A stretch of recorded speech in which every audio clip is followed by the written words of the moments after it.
Bismillahirrahmanirrahim. Assalamualaikum warahmatullahi wabarakatuh.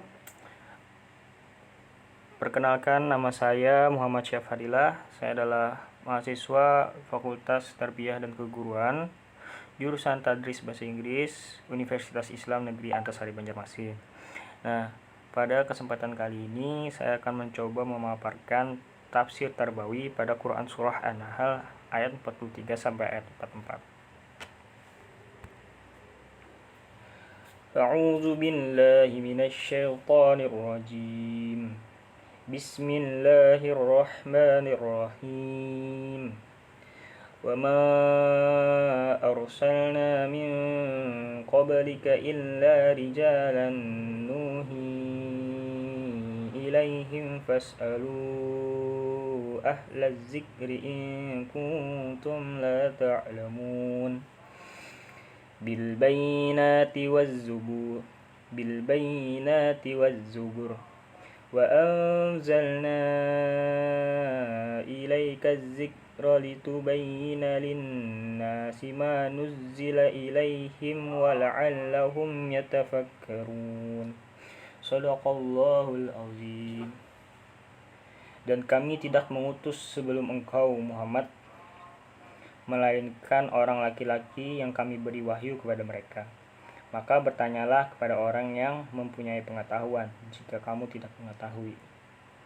Mereka kami utus dengan membawa keterangan-keterangan mukjizat dan kitab-kitab.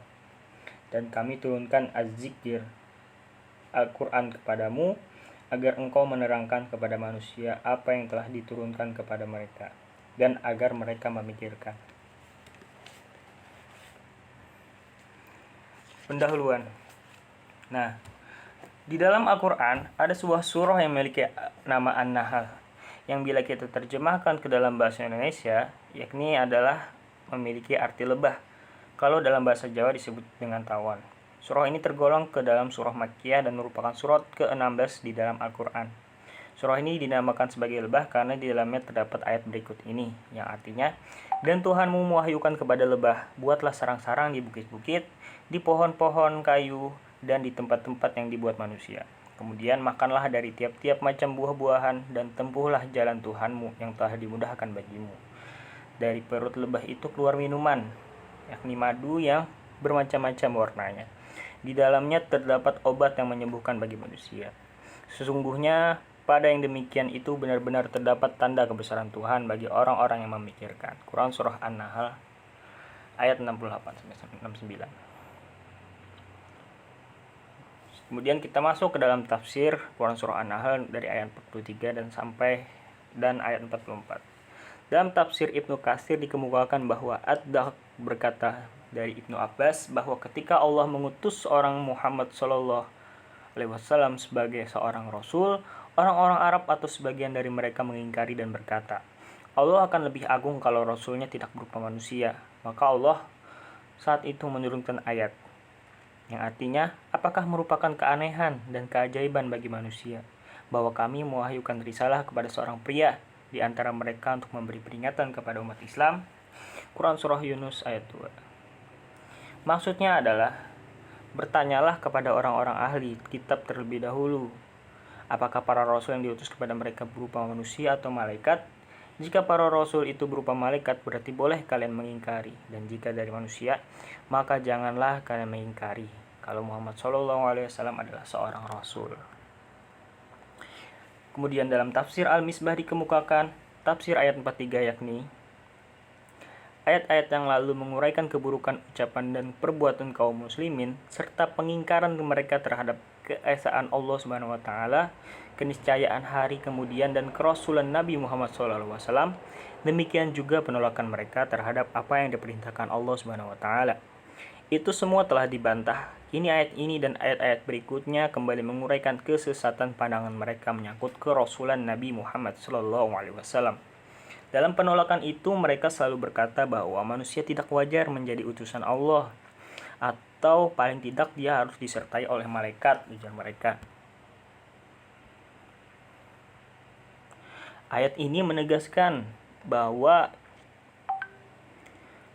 Dan kami tidak mengutus sebelum kamu kepada manusia kapan dan dimanapun, kecuali orang-orang lelaki, yakni jenis manusia pilihan.